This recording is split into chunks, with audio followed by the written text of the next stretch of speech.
કૃપા કરો મુજ ઉપરે સુખ નિધિ સહેજાનંદ. ગુણ તમારા ગાવવા બુદ્ધિ આપજો સુખ કંદ. ગુણ તમારા ગાવવા બુદ્ધિ આપજો સુખ કંદ. શ્રી સ્વામિનારાયણ ભગવાનની જય. અક્ષર પુરુષોત્તમ મહારાજની જય. ગુણાતીતાનંદ સ્વામી મહારાજની જય. પ્રમુખ સ્વામી મહારાજની જય.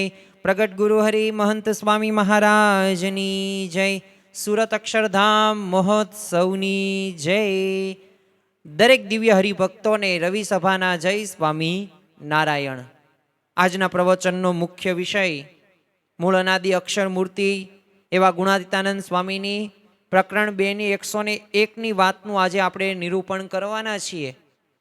અને એમાં ગુણાતીતાનંદ સ્વામીએ અજ્ઞાનીની વ્યાખ્યા આપે છે. હવે જ્યારે અજ્ઞાની શબ્દ આપણે સાંભળીએ ને ત્યારે આપણને કેવું લાગે કે એ ભણ્યો નહીં હોય, અભણ હશે, ગામડાનું હશે, મન બુદ્ધિવાળો હશે. આમ સામાન્ય રીતે એ જે નિયમોનું એના જીવનની અંદર પાલન કરવાનું હોય તો એ નહીં કરતો હોય ને, એને શિષ્ટાચાર નહીં જાણતો હોય તો એને અજ્ઞાની કહેવાય. આપણી ભાષાની અંદર આપણે આવો જવાબ આપશું. પરંતુ મૂળ અનાદિ અક્ષર મૂર્તિ એવા ગુણાતીતાનંદ સ્વામી એ અજ્ઞાનની કંઈક વ્યાખ્યા કંઈક અલગ કરે છે.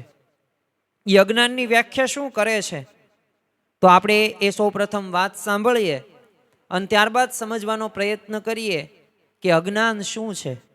જો આજે માણસના જીવનની અંદર કોઈ પણ પરિસ્થિતિ આવે ને તો એ પરિસ્થિતિ પાછળ કંઈક ને કંઈક તો અજ્ઞાન સમાયેલું જ છે. અને એ અજ્ઞાનના લીધે જ તે વ્યક્તિ પોતે દુઃખી થતો જોવા મળે છે. ભગવાન રામના જીવનની અંદર એ પરિસ્થિતિ, એ ઘટના, એ સંજોગો બન્યો તો જો એમનામાં જ્ઞાન હતું ને એટલે પોતે શાંત રહી શક્યા.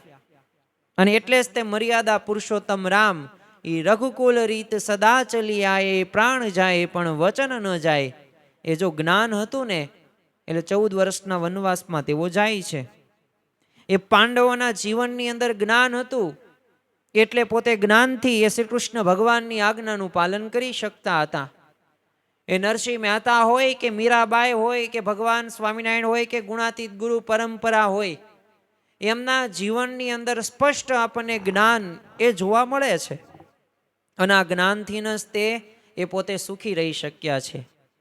તો એમ આપણા જીવનની અંદર પણ એ જ્ઞાન મેળવવું ખૂબ જરૂરી છે. પણ આજે જે જ્ઞાનની વાત કરવી છે, આજે જે અજ્ઞાનની વ્યાખ્યા જે ગુણાતીતાનંદ સ્વામી કરે છે ને એ આપણે સૌ પ્રથમ સમજશું. તો ગુણાતીતાનંદ સ્વામી બીજા પ્રકરણની 101મી વાતની અંદર એ કહે છે, સ્વામિનારાયણ હરે, સ્વામિનારાયણ હરે. સ્વામીએ વાત કરી છે કે જ્યાંથી અચાનક ઊંચાળા ભરવા એ ઠેકાણે ઉદ્ધમ કરે છે ને જ્યાંથી કોટી કલ્પે પણ ઊંચાળા ન ભરવા એને અર્થે ઉદ્ધમ નહીં, એ જ અજ્ઞાન છે. તો જો અહીંયા ગુણાતીતાનંદ સ્વામીએ આ વાતની અંદર પ્રથમ તો અજ્ઞાનની એક સ્પષ્ટ વિશિષ્ટ વ્યાખ્યા આપી દીધી.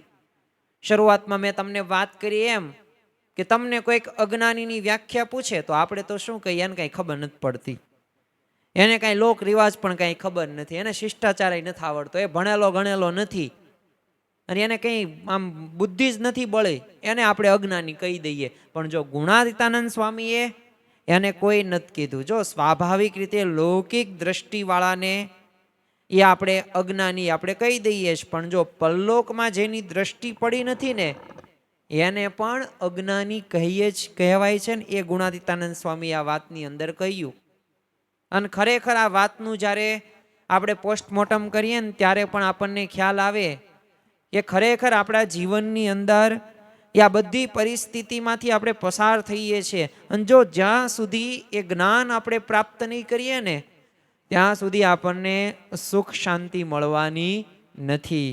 ઘણી બધી વખત આપણા જીવનની અંદર એવી પરિસ્થિતિઓ બને જ છે કે જે પરિસ્થિતિમાં આપણી પાસે 2 ઓપ્શન હોય છે કે એક પરિસ્થિતિને આપણે સ્વીકારીએ, બીજું પરિસ્થિતિ સામે આપણે પડીએ અને પરિસ્થિતિ બદલવાનો પ્રયત્ન કરતા હોય તો ત્યારે પરિસ્થિતિ ક્યારેય બદલાવાની નથી. જો એ જ્ઞાન આવી જાય ને તો વાંધો ન આવે. સમજણમાં જ સુખ રહ્યું છે તો એ શું છે? જ્ઞાન છે. અને આ જ્ઞાનથી ગમે તે રંક હોય કે રાજા હોય, ગમે તેવી વિપરીત પરિસ્થિતિમાં તમે પસાર ન થાવ તો એમાં પણ તમે સુખી શાંતિ એ જીવન પસાર કરી શકો. પ્રથમ અહીંયા ગુણાતીતાનંદ સ્વામીએ શું કીધું કે જ્યાંથી અચાનક એ ઊંચાળા ભરવાના છે. તમે જો ઊંચાળા એટલે શું? સ્થળાંતર, એક સ્થળેથી બીજા સ્થળે બદલી કરવી. તમે જો મનુષ્ય માત્રને આ પૃથ્વી ઉપરથી અચાનક ઊંચાળા ભરવાના જ છે. કહેતા કે મૃત્યુ અચાનક ગમે ઘડી આવી જશે. અને ખરેખર એટલે શ્રીમદ ભગવદ્ ગીતાની અંદર પણ શ્રી કૃષ્ણ ભગવાન કહે છે જેનો જન્મ છે એનો મૃત્યુ છે.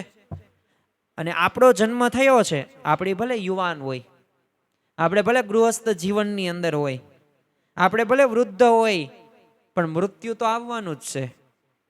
આ કાયામાંથી હંસલો રે ઓ ચિંતાનો ઉડી જશે. આ કાયા છે, આપણને આ કાયા ઉપર આપણને ગમે એટલું અભિમાન હશે, પણ એક સમય તો આવશે કે આ કાયામાંથી હંસલો કહેતા કે આત્મા, એ આત્મા ઉડી જશે. અને ખરેખર આ અચાનક ઊંચાળા ભરવાના, ખબર પણ નહીં પડે.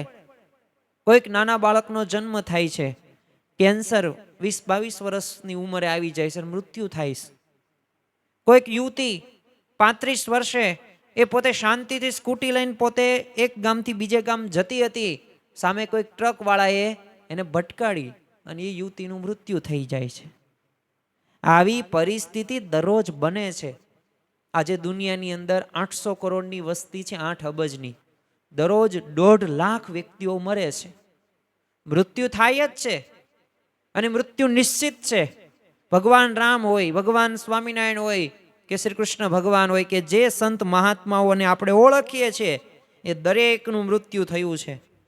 તમારા દાદાનું પણ મૃત્યુ થયું છે, અને જો અત્યારે જીવતા હશે ને તો થશે પણ ખરું. અને તમારું પણ મૃત્યુ થશે જ, તે ફાઇનલ ફિક્સ જ છે. અચાનક ગમે ત્યારે ખબર પણ નહીં પડે.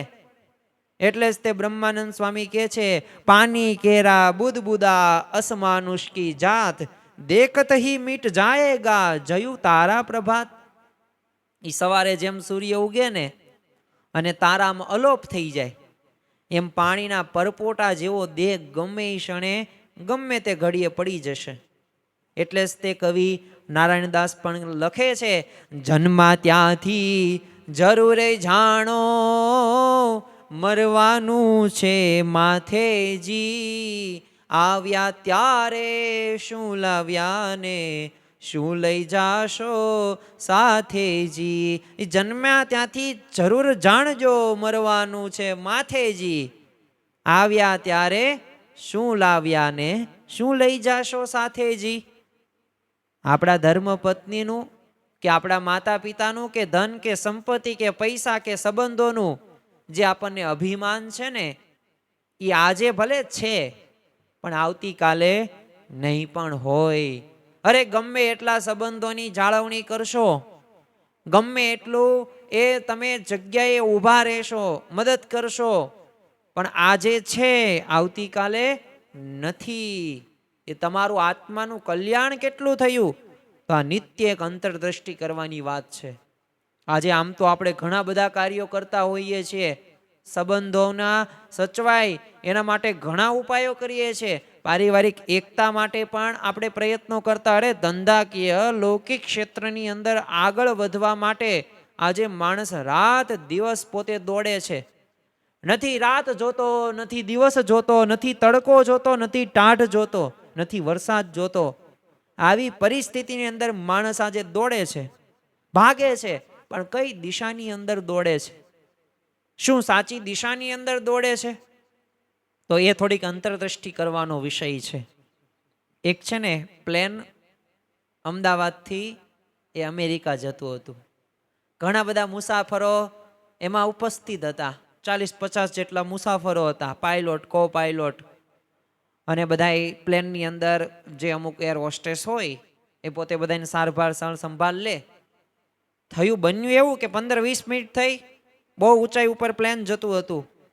કો પાયલોટને ધ્યાનમાં આવ્યું કે આપણે અમેરિકા તરફ જે દિશા કરવાની હતી ને એનાથી વિરુદ્ધ દિશામાં આ પ્લેન જઈ રહ્યું છે, પણ હવે કરવું શું?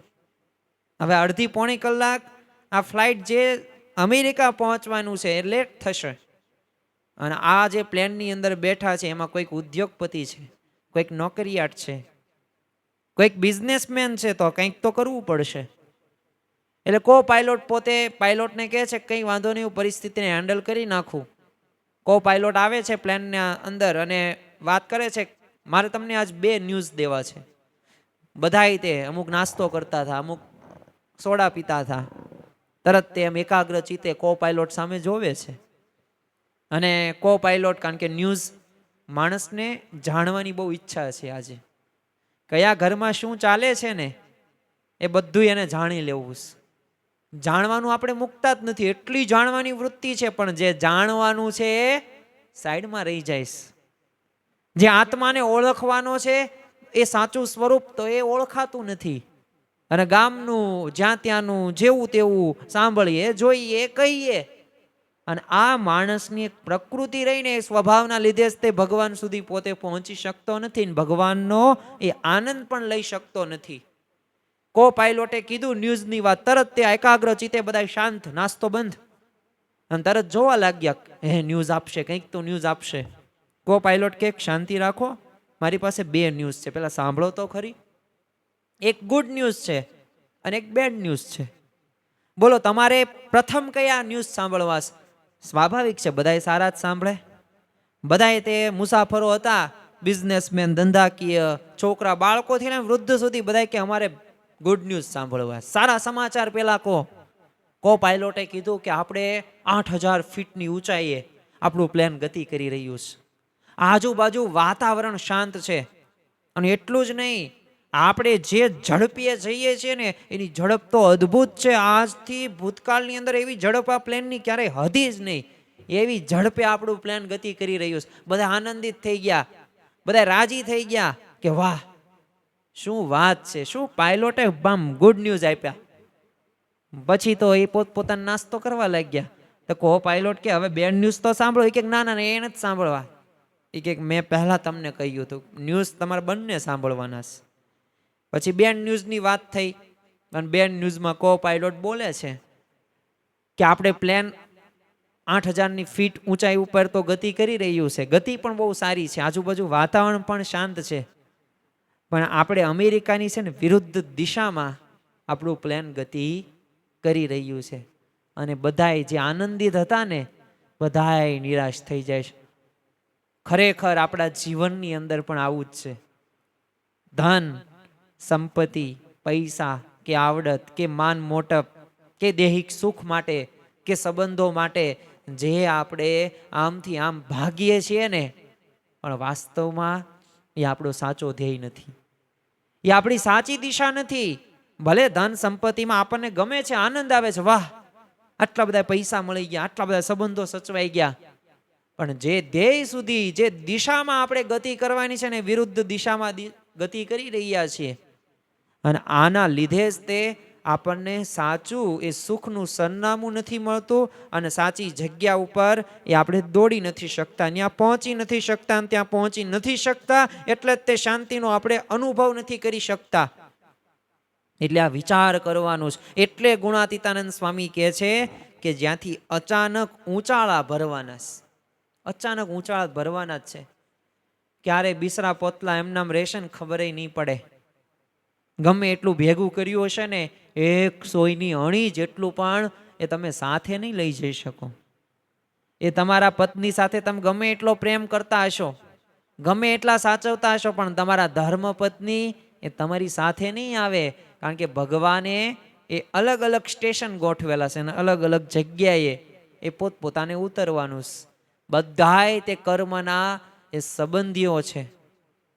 ક્યારે કોણ જશે, ક્યારે કોણ આવશે, ક્યારે કોણ સુખ આપશે, ક્યારે કોણ દુઃખ આપશે, એ આપણે કંઈ જાણી શકતા નથી. એટલે અચાનક જ ઉચાળા ભરવાના. 1970માં છે ને કંપાલામાં મોહનભાઈ રાઠોડે છે ને પરમ પૂજ્ય યોગી બાપાની હાજરીની અંદર પ્રવચન કર્યું.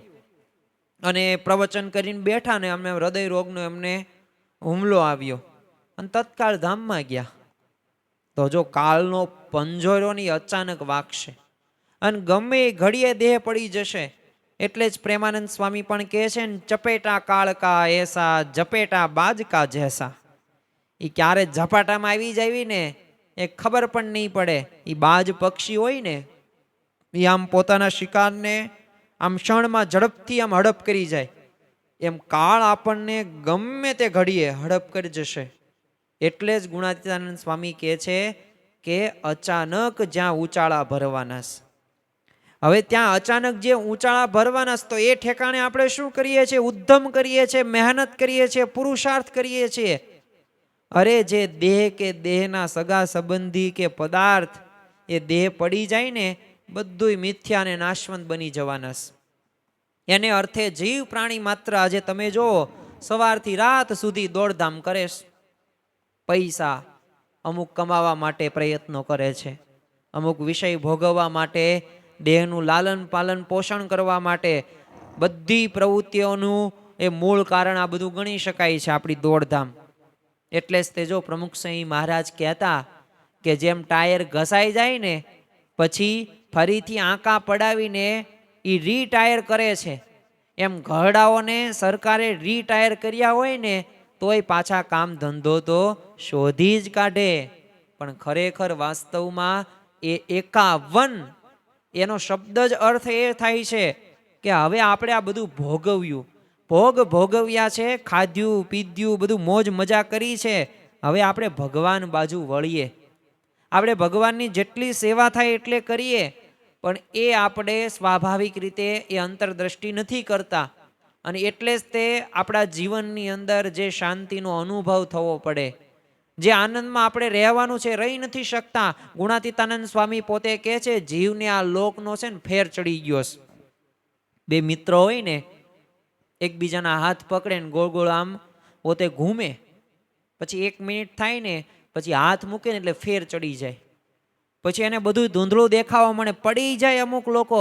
તમે હિંચકા બહુ ખાવ એટલે આમ મગજ ફરી જાય. એવી જ રીતે છે ને આ જીવને આ લોકનો ફેર ચડી ગયો. ગઢાળીના આંબા શેઠ હતા, પોતે કાપડના વેપારી હતા. રોજ ગ્રાહકની સાથે ભાવતાલમાં આનાકાની કરે. તે એકવાર છે ને સ્વપ્નમાં ગ્રાહક સાથે એમને એ જે વ્યવહાર હતો એ ચાલ્યો. તે પહેલાં શું કીધું? 5 રૂપિયા. તો શેઠ કે ના ના 5 રૂપિયા નહીં, 6 રૂપિયા. તો એમ રકજક કરતા હતા અને સપનું આવેલું. શેઠ સુતા સુતા બબડે, તે લે તારું નહીં મારું નહીં, 5.5 ઉઠાયો અને પોતે ઓઢેલો ચોફાળ હતો ને વચ્ચેથી ચીરી નાખ્યો. તમે વિચાર તો કરો, જાગ્રતમાં તે આપણે ઉદ્ધમ કરે છે તો સ્વપ્નમાં પણ માણસ ઉદ્ધમ આજે કરે છે. તો આપણા જીવનની અંદર આ ઘણી બધી આપણે આવી ભૂલો કરતા હોઈએ છીએ. સમાધિમાં પણ તમે જુઓ, જીવને આ લોકના જ વિચારો આવે છે. યમ નિયમ આસન ધ્યાન ધારણા પ્રાણ પ્રત્યાહાર, અને સમાધિ એ અષ્ટાંગ યોગનું છેલ્લું પગથિયું છે. તો શ્રીજી મહારાજે બોટાદના ધના સોની હતા. તો આ ધના સોનીને છે ને સમાધિમાં અક્ષરધામ બતાવ્યું. તે અક્ષરધામમાં તો સુવર્ણના મહેલ હતા, ફુવારા, બાગ બગીચા. તે આ બધું જોઈને તો પોતે ડોલવા લાગ્યા.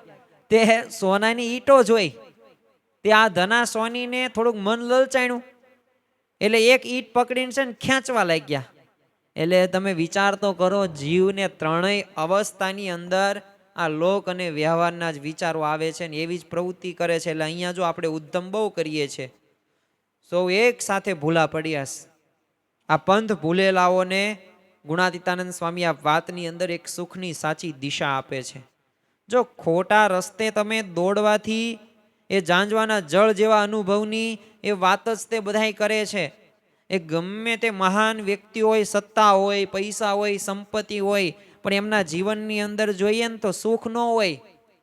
તો એ પાછળ મુખ્ય શું છે? એમની દિશા રહીને યોગ્ય નથી, સાચી દિશા નથી. યોગીજી મહારાજ તો કહેતા, દેહને અર્થે જે કંઈ કર્યું એ રાખમાં ઘી ઢોળ્યા જેવું છે. ગમે એટલું તમે દેહના અર્થે કરો, ચલો હું તમને સારામાં સારો દુનિયાનો બેસ્ટમાં બેસ્ટ આઈસ્ક્રીમ કે પીઝા કે બર્ગર ખવડાવું તો ઘડીક ગમશે. જીભને સ્વાદ લેવાનો સ્વભાવ છે એટલે ગમવાનું છે. પણ આવતીકાલે બીજા દિવસે શું થશે ખબર પણ જોઈ પણ નહીં શકીએ. તો આવી પરિસ્થિતિ છે. તમે શરીરની રચના જોઈ? શરીરમાં આપણે ગમે એ નાખીએ શું થાય? આપણને છિદ્રો ભગવાને આપ્યા, આંખ હોય, નાક હોય, ગુદા હોય, જે મળદ્વાર, મૂત્રદ્વાર, આપણું મોઢું, આપણા કાન, ગમે એટલું સારું જોઈએ છે, ગમે એટલું સારું જમીએ છીએ, તમે પીઝો ખાવ ને પછી 5-10 મિનિટ પછી ઉપકા આવે ને, ઉલટી થાય ને, તો તમે જોઈ શકો છો? તમે સૂંઘી શકો છો? મળદ્વાર, મૂત્રદ્વાર, કાનમાંથી, આંખમાંથી, એ જો મેલ ને શીપડાના આ જ બધી પ્રકારની પરિસ્થિતિ જોવા મળે છે. તો આ દેહને તમે ગમે એટલું સાચવશો પણ અંતે એનું તો અંતિમ પરિણામ તો નાશવંત જ છે.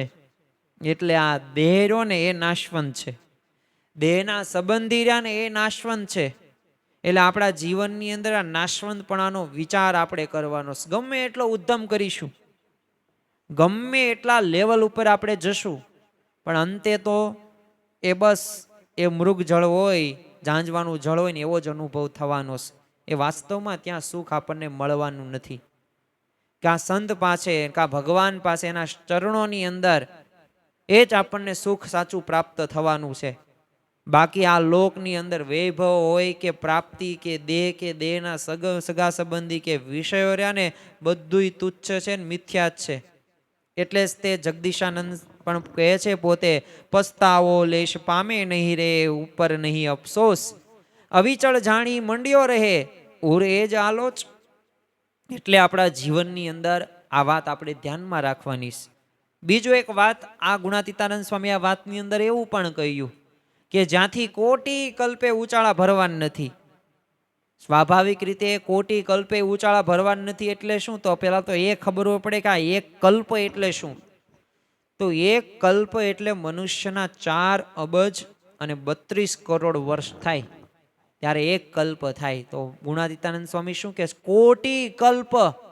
તો આવા કરોડો કલ્પ વીતી જાય ને તોય જેનો નાશ થતો નથી ને એવું જે ભગવાનનું ધામ. ગઢડા મધ્યના 24મા વચનામૃતની અંદર શ્રીજી મહારાજ કહે છે 3 જ વસ્તુ અવિનાશી છે જેનો નાશ જ નથી. ભગવાનનું ધામ, ધામના મુક્તો અને ધામી એટલે કે ભગવાન અવિનાશી છે ને એવા અવિનાશી ભગવાનની આપણને પ્રાપ્તિ થઈ છે. મુક્તાનંદ સ્વામી એટલે જ કહે છે, રે તમ વિના સુખ સંપત કહાવે, તે તો સર્વે મહા દુઃખ ઉપજાવે, અંતે એમાં કામ કોઈ ના આવે રે. રે બ્રહ્માથી કીટ લગી જોયું, જૂઠું સુખ જાગી જાણી વગોવ્યું, મુક્તાનંદ મન તમ સંગ મોહ્યું. એકવાર છે ને જીવની ગતિ અક્ષરધામમાં થઈ પછી એને ઉચાળા ભરવાના રહેતા એ નથી. એટલે કે એના માથેથી જન્મ મરણનો રોગ એ ટળી જાય છે. અરે અખંડ અવિનાશી પદ એને પ્રાપ્ત થઈ જાય છે. અને એટલે જ તે જો સ્વામિનારાયણ ભગવાને પણ આપણને વરદાન આપ્યું છે, મારા જનને અંતકાળે જરૂર તેડવા આવવું, બિરુદ મારું એનો બદલે સર્વે જનને જણાવવું. તો ખરેખર નિષ્કાન સ્વામી એટલે જ કહે છે, જેહ ધામને પામીને પ્રાણી, જેહ ધામને પામીને પ્રાણી, પાછું પડવાનું નથી રે. સુખ સુખ જ્યાં સુખના દરિયા. તો ખરેખર એ સુખ સુખના ત્યાં દરિયા. અક્ષરધામનું વર્ણન એ સદગુરુ નિષ્કાન સ્વામીએ કરેલું છે. અને એ અક્ષરધામનું સુખ આપણે પ્રાપ્ત કરવા માટે એ આપણે એવો ઉદ્યમ કેવો કરવાનો? લૌકિક નહીં, પરલૌકિક. અને જ્યાંથી ઉચાળા ભરવા ન પડે ને એને અર્થે આપણે ઉદ્યમ કરવાનો છે. આપણે જન્મ મરણના આ ચક્રમાં આવવું જ નથી. તો એના માટે આપણે એવો ઉદ્યમ કરવો પડશે, એવી સાધના કરવી પડશે ને એ સાધનાથી સાક્ષાત્કાર તરફ આપણે જઈ શકીશું. જો બ્રહ્મ સ્વરૂપ ભગતજી મહારાજે આવી સાધના કરી અને એ સાધનાથી એ સ્થિતિ સુધી પોતે પહોંચી શક્યા, બ્રાહ્મી સ્થિતિ. શાસ્ત્રીજી મહારાજ, યોગીજી મહારાજ, પ્રમુખ સ્વામી મહારાજ, વર્તમાન કાળે મહંત સ્વામી મહારાજ જેવા ગુરુઓની આપણને પ્રાપ્તિ થઈ છે. તો આ ગુણાતીત ગુરુ પરંપરામાં મન કર્મ વચને જોડાઈને આપણા જીવનની અંદર એ આપણે એવી સાધના કરવાની છે. અને એ સાધનાથી એ આપણે ભગવાન સુધી પહોંચી શકીશું, ભગવાનની સેવા ભક્તિ કરી શકીશું. જો આંખ બંધ થયા પછી આ લોકનું બધું ટળી જાય. તમે સુવો છો રાત્રે તો તમે જીવો છો કે તમારું મૃત્યુ થયું, તમને ભાન નથી, ખબર નથી. એમ ખરેખર આંખ બંધ થયા પછી જ્યાં પહોંચવાનું છે ને ત્યાં પ્રાપ્ત કરવા માટે ઉદ્ધમ કરવાનો છે ને, એ ગુણાતીતાનંદ સ્વામી આપણને સમજાવે છે. અને એ ઉદ્ધમ કરવો એટલે શું? તો ભજન કરવું, પોતાના કલ્યાણ માટે પુરુષાર્થ કરવો. અને ખરેખર જો કલ્યાણ કરવાની જો ભાવના હોય ને તો અવશ્ય ત્યાં આપણે પુરુષાર્થ કરીએ. ગુણાતીતાનંદ સ્વામી છે ને એક ગામમાંથી પસાર થતા હતા. તે એક પટેલ છે ને ખેતી કરતા હતા. એટલે એમને સ્વામીએ પૂછ્યું, પટેલ ભગવાન ભજશો તમે? એટલે પેલાની વાત સમજાણી, મનાણી. એટલે તરત ઘર હતું, ખેતર હતું, બળદ હતું, આ બધું છોડીને છે ને સ્વામી ભેગા ચાલી નીકળ્યા, સાધુ થઈ ગયા. તો ગુણાતીતાનંદ સ્વામી એમને મણી જેવા સાધુનો ઉપમા આપતા. કારણ કે આ ઉદ્ધમ કયો હતો? સાચો ઉદ્ધમ હતો, એટલે મણી જેવા સાધુ કહેવાય. મણી હોય ને એ શેષ નાગ ઉપર વિરાજિત થાય. એ સામાન્ય મણી આમથી આમ કંઈ પડી ન હોય, અને રેર કેસમાં જ મણી જોવા મળે. બાકી તો છીપરા, પાથર એવું તો આમ તમને અઢળક જોવા મળે. એમ મણી જેવા સાધુ એમનામ નથી કીધા, કારણ કે એ જ્યાંથી ઉચાળા ભરવા ન પડે ને એવી જગ્યાએ ઉદ્ધમ કરેલો. જનક રાજાને જો પોતાના રાજ્યનો કારભાર હતો, એકવાર કથા સાંભળવા બેઠા, તે એવામાં રાજ્યમાં આગ લાગી. તો કથામાં બેઠેલા બધા અન્ય શ્રોતાઓ, બધા સાધુઓ, બધા છે ને પોતાની વસ્તુઓ બચાવવા માટે દોડ્યા કે ચાલો વસ્તુ બચાવી લઈએ, જમશું શું બપોરે, કાલે શું કરશું, એટલે બધાની ચિંતા થવા મળી. પણ જનક રાજા તલભાર પણ પોતે વિચલિત ન થયા. અને શું બોલ્યા કે આ મિથિલા નગરીમાં મારું કાંઈ બળતું નથી. તો જો વ્યવહાર કરવો તો એમાંથી નિર્લેપ રહીને ભગવાનનું ભજન કરીએ ને તો એ ઉદ્ધમ સાચો કર્યો કહેવાય. એમને એટલે આપણે વિદેહી જનક કહેવાય. ઈ માત પિતા સુત નારીઓ રે સંગે ચાલે ન કોઈ. માત પિતા સુત નારીઓ રે સંગે ચાલે ન કોઈ. અંતે સમય સંગાથમાં પુણ્ય પાપ જ હોય. એ તમે કેવું પાપ કરો છો, કેવું પુણ્ય કરો છો, આ બધુંય સાથે આવવાનું છે. કારણ કે કર્મનો સિદ્ધાંત છે, અને એ કર્મના સિદ્ધાંત પ્રમાણે આપણું જીવન પણ આપણે બનાવવાનું છે. એવું સારું ક્રિયામણ કર્મ કરીએ જેથી ભગવાનને સંતના રાજીપાના પાત્ર આપણે બનીએ. જો રાજી કરવા છે, આ વિચાર રાખવાનો છે, દરેક ક્રિયામાં મારે ભગવાનને સંતને રાજી કરવા છે, થશે. આ વિચાર આપણે કરીશું તો થશે. તમે પ્રામાણિકતાથી તમારું કામ કરો તો એમાં ભગવાનનો રાજીપો છે. તમે નિત્ય પૂજા હોય, પ્રાપ્તિનો વિચાર હોય, તમે ઘર સભા હોય, રવિ સભા કરો તો એમાં ભગવાનને સંતનો રાજીપો છે. અને આ રાજીપાથી જ તે આપણને એ ભગવાન બળ, બુદ્ધિ અને શક્તિ પણ આપશે. જો આ રાજીપાનો વિચાર આપણે ક્યારે કરી શકીએ? કારણ કે હવે આ જન્મ આપણે છેલ્લો જન્મ કરવો હોય ને તો આ રાજીપાનો વિચાર અવશ્ય કરવો પડશે.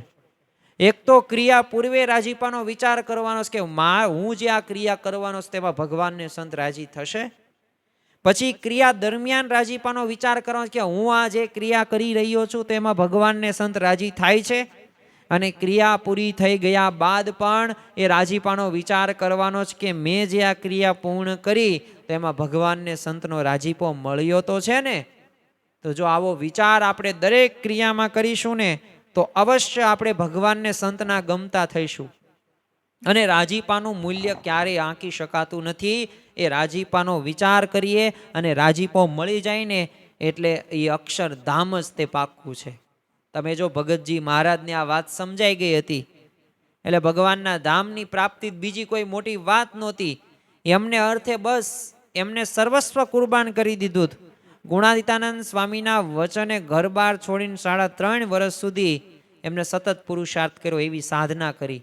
જે કંઈ નાની મોટી આજ્ઞાઓ ન હોય એ બધી પાલન કરે. ગુણાતીતાનંદ સ્વામી એક વખત કીધું, જા પ્રાગજી ગિરનારને બોલાવી આવે. બધા કે આ ગાંડો લાગે, ગિરનાર થોડો આવે તો સ્થૂળ છે, ભૌતિક છે, પથ્થર થોડો ગુણાતીતાનંદ સ્વામી પાસે આવે.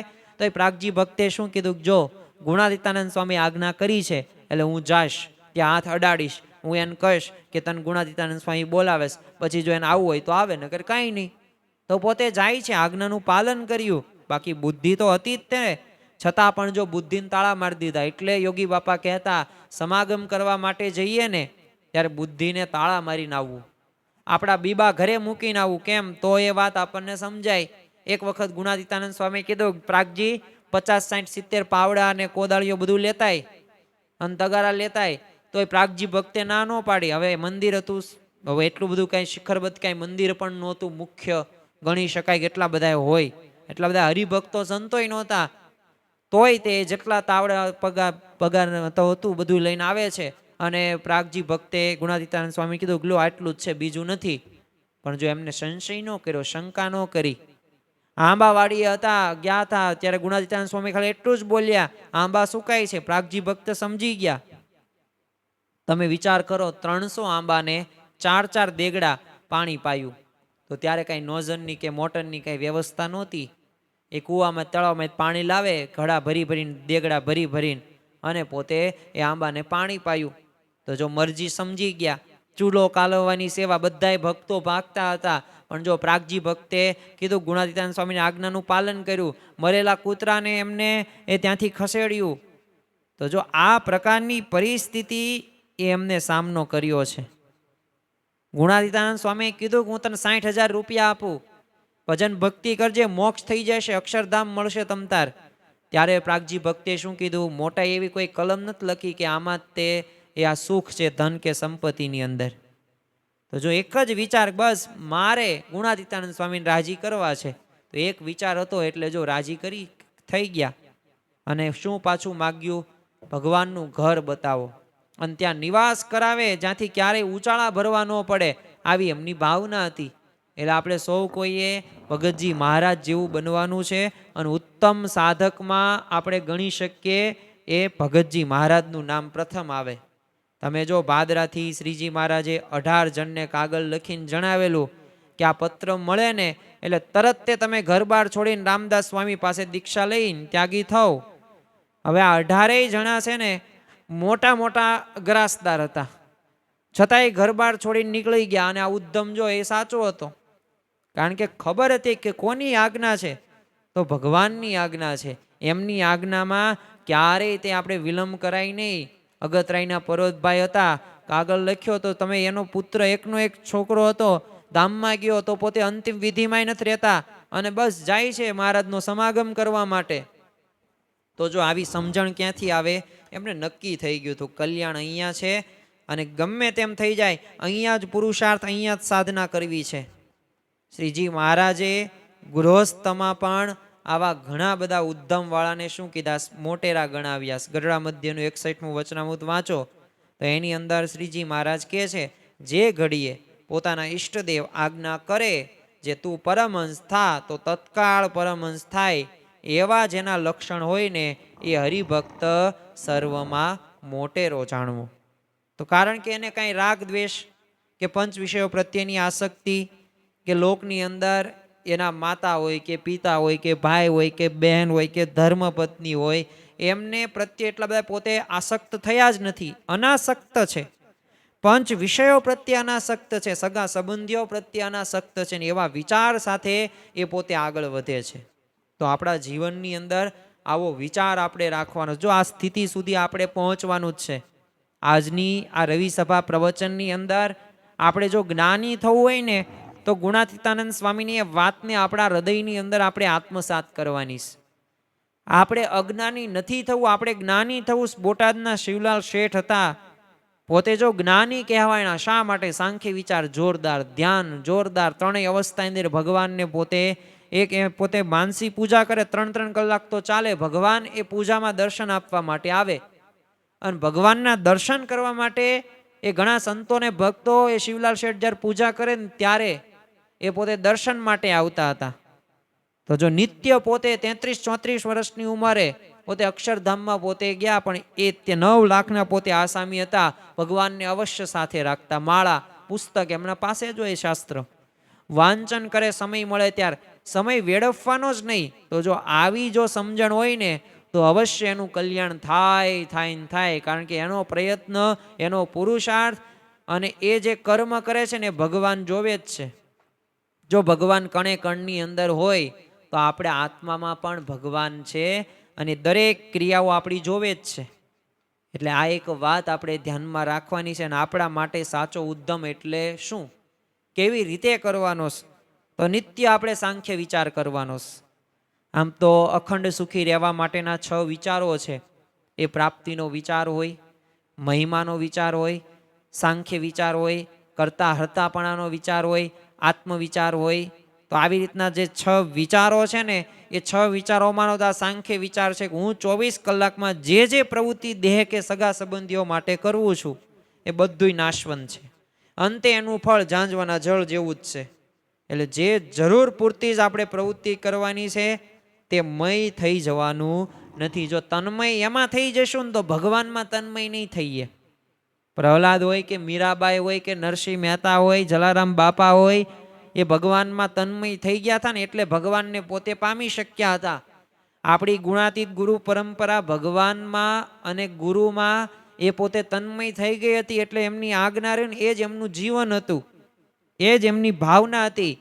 તો એમ આ વિચાર રહ્યો ને મહારાજ અને સ્વામીની આજ્ઞાઓ તરફ આપણે આપણું મુખ રાખવાનું, આપણો વિચાર રાખવાનો. એ આપણે નિત્ય પૂજા કરતા હોય, ઘર સભા કરતા હોય, સત્સંગ સભા કરતા હોય, એ પ્રામાણિકપણે આપણે પૂરતો સમય કાઢીને એ જ રહીને આપણી સાચી કમાણી. અને પ્રમુખ સાંઈ મહારાજ તો કહેતા, ભજનની કમાણી ન કરીને તો મનુષ્ય દેહ એળે ગયો જાણવો. તો આ સંસાર છે, સંસારની અંદર પ્રશ્નો આવવાના છે. આપણે બધી જવાબદારીઓ નિભાવવાની છે, નિભાવવી જ જોઈએ. પણ સાચો ઉદ્યમ પાછો આપણે ભગવાન અને સંતને તે મેળવવાના છે. આ જન્મ આપણે છેલ્લો જન્મ કરી લેવો છે. ફરી વખત એ ગુણાતીતાનંદ સ્વામીની વાત આપણે શ્રવણ કરીએ અને આપણા જીવનમાં આજના દિવસે આપણે કઈ પ્રેરણાઓ પ્રાપ્ત કરી, તો એની પણ ટૂંકમાં વાતો કરીને આ રવિ સભા પ્રવચન આપણે પૂરું કરીશું. તો ગુણાતીતાનંદ સ્વામી શું કહે છે કે જ્યાંથી અચાનક ઊંચાળા ભરવાને તે ઠેકાણે ઉદ્યમ કરે છે, અને જ્યાંથી કોટી કલ્પે પણ ઊંચાળા ન ભરવા તેને અર્થે ઉદ્યમ નહીં, એ જ અજ્ઞાન છે. તો આજની આ રવિ સભાની અંદર ગુણાતીતાનંદ સ્વામીએ પ્રથમ આપણને અજ્ઞાનની વ્યાખ્યા કીધી કે અજ્ઞાન કોને કહેવાય કે જ્યાં આપણે અચાનક જ તે ઉચાળા ભરવાના છે. ગમે ત્યારે આપણું મૃત્યુ થવાનું છે, ત્યાં આપણે બધી જવાબદારીઓ નિભાવીએ જ છીએ.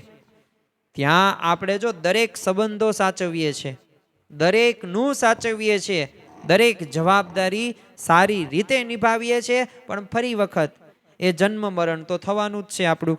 ફરી વખત KG1 કે પહેલું બીજું ત્રીજું ધોરણ કે એમાં તો આવવાના જ છીએ. તો ત્યાં આપણે કેટલો ઉદ્યમ કરીએ છીએ, તો એ જ આપણું મોટામાં મોટું અજ્ઞાન છે, એવું ગુણાતીતાનંદ સ્વામી સ્પષ્ટ આપણને એ બતાવે છે. બીજી આપણે આજના દિવસે એક પ્રેરણા એ પણ લેવાની છે કે આપણી સાચી દિશામાં આપણે આગળ વધીએ. આડી અવળી ઘણી બધી વિરુદ્ધ દિશાઓમાં આપણે જશું ને તો આપણે આપણા સ્થાન સુધી આપણે પહોંચી નહીં શકીશું. આપણો ધ્યેય છે આ સત્સંગની અંદર આવ્યા કે મારે બ્રહ્મરૂપ થવું છે, મારે એકાંતિક ધર્મના જે 4 અંગો ધર્મ, જ્ઞાન, ભક્તિ અને વૈરાગ્ય આ સિદ્ધ કરવા છે, ભગવાનને સંતને રાજી કરવા છે અને બ્રહ્મરૂપ થઈને પરબ્રહ્મની ભક્તિ કરવી છે અને અક્ષરધામમાં જવું છે. તો આવો સંકલ્પ તો આપણે રાખીએ જ છીએ. ગુણાતીતાનંદ સ્વામીએ કીધું એમ કે આપણે તો અક્ષરધામમાં જવું છે, એવો એક સંકલ્પ રાખવો. તો આ સંકલ્પ રાખીએ પણ એના પાછળ પાછો ઉદ્યમ પણ કરવો પડે. તો ઉદ્યમ માટે આપણે સાચી દિશામાં, જે આપણી ગુણાતીત ગુરુ પરંપરા કહે છે, જે આપણને ભગવાન, જે આપણને સંત, જે શાસ્ત્રોની અંદર જે આજ્ઞા કરે છે એ પ્રમાણે આપણે જીવન જીવવાનું છે. ત્રીજી આપણે પ્રેરણા એ પણ લઈ શકીએ કે હવે આપણે જો જાગી ગયા હોય ને તો હવે સાચી દિશામાં તો આગળ વધીએ જ તે, પણ સાથે સાથે ભજન કરીએ, ભક્તિ કરીએ, સેવા કરીએ અને એવી સાધના કરીએ ને આપણા આદર્શ તરીકે એ ભગતજી મહારાજને સાધના તરીકે લઈએ. એમણે જે રીતે સાધના કરી છે અને ગુણાતીતાનંદ સ્વામીને રાજી કર્યા છે, તો એવી રીતે આપણે પણ રાજી કરવાના છે. તન મન ધન થી આપણે જોડાવાનું છે. તનના મનના ભગતજી મહારાજે ચૂરે ચૂરા કરી નાખ્યા છે. તો આપણે તો આપણા જીવનની અંદર એ ખરેખર આ જો તન મન ધનથી આપણે સત્પુરુષની અંદર એ આપણે જો જોડાશું તો અવશ્ય આપણામાં રહેલા વિકારો, સ્વભાવો એ નિર્મૂળ થશે અને ભગવાનને સંતને પણ ગમતા થશું. અને ફરી વખત એક વાત આપણે ધ્યાનમાં રાખવાની છે કે જન્મ્યા ત્યાંથી જરૂર જાણો, મરવાનું છે માથેજી, આવ્યા ત્યારે શું લાવ્યા ને શું લઈ જાશો સાથેજી. પણ સત્કર્મો, એવા સારા ક્રિયામણ કર્મો, ભગવાનને સંતની આજ્ઞા પ્રમાણે જો જીવન જીવ્યા હશે અને રાજીપાનો વિચાર જો સતત શરૂ હશે, દરેક ક્રિયાની અંદર હશે, તો અવશ્ય એ આપણી મુક્તિ નિશ્ચિત છે અને આપણને અક્ષરધામ પ્રાપ્ત થવાનું છે. તો આજના દિવસે મહારાજ સ્વામીના ચરણોમાં પ્રાર્થના કરીએ કે અમારા જીવનની અંદર આજે અમે એવા શ્રી ગણેશાય કરીએ કે ઉદ્ધમ તો કરીએ, લૌકિક જવાબદારીઓ તો નિભાવીએ, પણ સાથે સાથે મુખ્ય એ અમારે જવાબદારી જે નિભાવવાની છે, અમારું આત્મનું કલ્યાણ, અમને અક્ષરધામ મળે, એકાંતિક ધર્મ સિદ્ધ થાય, બ્રહ્મરૂપ થઈને પરબ્રહ્મની ભક્તિ કરી શકીએ એવી બળ, બુદ્ધિ અને શક્તિ આપજો. શ્રી સ્વામિનારાયણ ભગવાનની જય.